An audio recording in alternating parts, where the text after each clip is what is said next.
For this lesson, I'm using the Premiere Pro project file 0901 Frame Rates and Audio Channels. You'll find that project file with the media associated with this lesson. Double-click on the file to open it in Premiere Pro. Video is comprised of a series of still images called frames that are displayed so quickly they appear to be continuous. Different camera systems use different frame rates, and it's common practice to record a high frame rate on location so you can play back the action in slow motion in post-production. It's also common to use each audio channel in your recording separately, rather than capturing stereo or just mono sound. To work with these kinds of media, you'll need to tell Premiere Pro how to interpret your clips. I have a clip in my source monitor. It's this Go PR 2562 MP4 file that was recorded at a very high frame rate. It was recorded at almost 120 frames per second. If I play this back now, though, you can see it plays in slow motion. That's because, although it was recorded at about 120 frames per second, it's playing back at 30 frames per second. And notice I've got a sequence open in the timeline panel, slow motion sequence, that has just that clip inside of it. To change the playback speed for the clip in Premiere Pro, I'm going to right-click on it in the project panel. I'm going to choose Modify and Interpret Footage.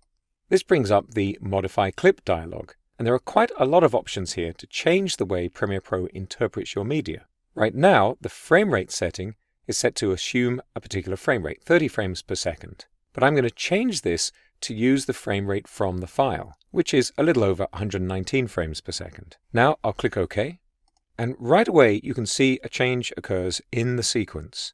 This clip is showing a lot of missing content, and that's because the clip is playing back faster. All of the media is there, it's just playing back quicker than it was before. Let's play this back in the sequence.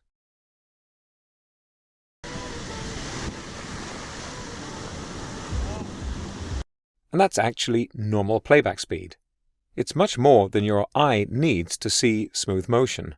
If you've already added a clip to a sequence, as I had done here, when you make changes to the playback speed by adjusting the interpretation of the clip in the project panel, Premiere Pro won't change the duration in your sequence. And let's check out another scenario. I have another sequence here with a clip that has audio primarily recorded on one channel, channel 1 or left, but there's some audio on the right channel, channel 2 as well. Let's have a listen. In Japan, grew up there until I was 5, then moved to... You can see the difference in the level by looking at the waveforms in the sequence. And in fact, if I double-click to open up this clip in the source monitor and switch to viewing the waveform, which I can do quite quickly by clicking on this little drag audio only button under the picture, it's even more visible that there's a difference between the two. Again, I'm going to right-click on the clip in the project panel. I'm going to choose Modify, and this time I'm going to choose Audio Channels. I'm going to switch the preset to Mono, which means that I'll get 2 audio clips instead of one for the left audio and one for the right. And by default, they're set up so that clip number 1 gets the left audio, clip number 2 gets the right audio. I'll click OK. I get a warning letting me know that nothing's going to change for any sequences that already contain this clip. I'll say yes. And let's take that same clip and drag it into the sequence again. I'll just shorten the audio 1 track so you can see a little more clearly. Increase the height for audio 2 and drag over a little with the navigator.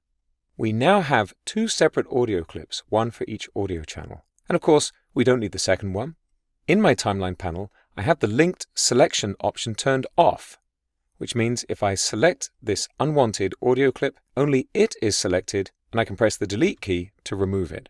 Remember, the linked selection option means any video and audio that was originally imported together will be selected if you click on either one. By the way, there's a slightly quicker way of achieving the same result. If I go back into that Modify dialog and set the number of audio clips to 1, and I'll just press the Tab key to come out of that Number of Audio Clips dialog. Now only one audio clip will be added to the sequence when I edit this shot into the timeline panel. I can choose which of the audio channels is used, left or right, click OK. I get that same warning dialog, and if I drag the clip into the sequence, I just get that one audio channel. Most of the time, you won't need to adjust the way Premiere Pro interprets your media files. But if you're working with slow motion video or professionally recorded sound, just remember to right-click on the clips and choose Modify. If you have a batch of clips to change, select them all before you right-click. The workflow is the same. For this lesson, I'm using the Premiere Pro project file 0902 Clip Playback Speed. You can find this project file with the media associated with this lesson. Double-click on it to open it in Premiere Pro. Slow motion is a director's favorite, adding gravitas and a special focus on events as they unfold. You won't always have footage that was shot at a high frame rate to give you smooth slow motion in Premiere Pro. Still, you can also make adjustments to playback speed in a sequence, and the results can be fantastic. And let's see how.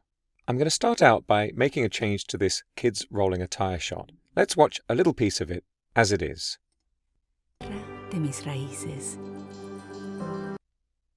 I'm going to right-click on the clip in the sequence and go to the Speed Duration option. This brings up the Clip Speed Duration dialog. I've got a few interesting options here. I can reverse the speed. I can specify whether I want clips on the timeline to move out of the way if I change the playback duration by changing the speed. And up at the top, I've got the new percentage of speed I want. I can also specify a new duration. The little chain icon on the right links these two together.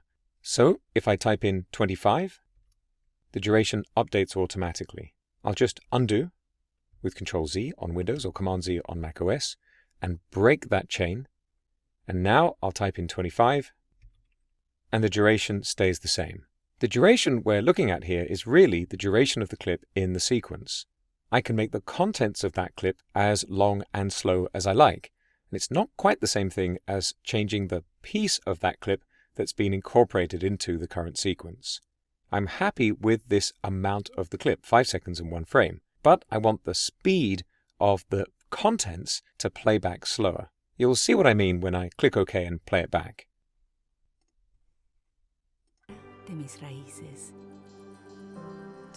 We're not seeing as much of the content because, of course, we're only getting a quarter of it now. However, the playback is a bit jumpy. Premiere Pro has filled the extra frames needed to play back at the slower speed, and the default setting is not particularly smooth. But it's the lowest effort for your computer to play back. Let's switch this to the highest quality. I'm going to right-click again, and I'm going to choose Speed Duration. And I'm going to use this Time Interpolation menu to specify Optical Flow. This effect is extremely high quality, and your computer will need to process it before it will play back. That's why there's a red line along the top of the timeline panel. It indicates that an effect needs to be processed, and processing is called rendering. With the timeline panel active, I'm going to go to the Sequence menu and I'm going to choose Render Effects Into Out. You'll notice the keyboard shortcut for this is the Enter key. By default, the sequence will play when your system finishes rendering effects, so I've just stopped it there. I'll navigate back over to that clip and let's take a look. De mis raíces. Beautiful. There's a dedicated tool for changing the playback speed of clips too. A little later on the timeline here, I'm going to delete this bridge track clip. I'm just selecting it and pressing the delete key. And now I'm going to select the Rate Stretch tool, which is available by clicking and holding on the Ripple Edit tool. With this tool selected, if I trim a clip by clicking on the end of it and dragging, I won't change the piece of the clip that I'm using. Instead, I'll change the playback speed. And in this case, I'm going to change the playback speed by exactly the amount I need to fill the gap. So I'm clicking and dragging and releasing the mouse. Now I'm going to right-click on the clip, go to Speed Duration, set that Time Interpolation to Optical Flow, and click OK. Once again, I'll go to the Sequence menu and Render Effects Into Out. Navigate back over to the clip and let's take a look. Who still thrive in cities and colonial times. Perfect. Now that I've finished using the Rate Stretch tool, I'll go back to the Selection tool and I'm ready to continue with my edit.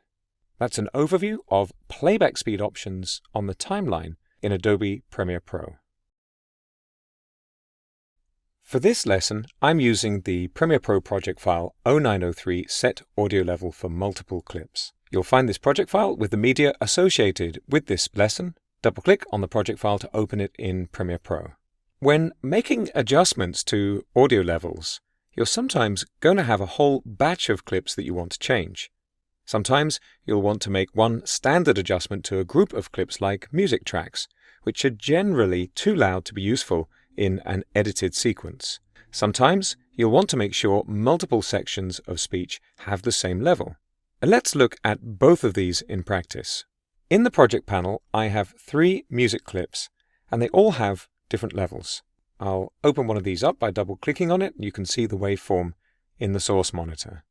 As you probably know already, when you see a waveform, the taller the waveform, the louder the music is at that point in time. I'm going to select all 3 of these clips. I'm just lassoing them here in the project panel, but you could just as easily make a shift key selection, a list selection. And now with them selected, I'm going to go to the clip menu. I'm going to choose audio options and audio gain. I'm going to allow Premiere Pro to automatically analyze the audio level for these clips to make sure they match a level that I want for my sequence. To do that, I'm going to go to Normalize All Peaks to, and I'm going to type in what's generally a good number to start with, -18 dB. I'll click OK, and you can see right away that waveform is shorter. I'll double-click on a couple of other clips here, and you can see they all have that smaller waveform. So now we're ready to use these clips without overwhelming the soundtrack. That's a quick workflow when you have multiple clips in the project panel. But what about if you have clips already in a sequence? Here we've got multiple voiceover clips, and they seem to have different levels. You can see the waveforms are different heights. I'll play back the first 2. This is my story of returning home to the land of the eternal spring. It's clear that these were recorded at different volumes, and we want them to match. I'm going to go to the audio workspace, and I'm going to select all of these clips together. I'm just going to click and lasso across to select all of them. Now, in the Essential Sound panel, I'll choose Dialogue, Loudness, and click Auto Match. Right away, you can see those waveforms have changed, and all of the clips now match. Let's listen to those first 2 voiceover clips again. This is my story of returning home to the land of the eternal spring. Perfect. Now that I have all these clips selected in the sequence, I can right-click if I want on any of them, go to Audio Gain, and use the same options as I found in the project panel to normalize and automatically adjust the audio level for the clips here. I'll just cancel out of this dialog for now. And now that I've finished making this audio adjustment, I'm going to go back to the editing workspace to continue working on my project. This kind of automatic audio level adjustment can be a huge time saver and makes sure you have the right settings for your soundtrack.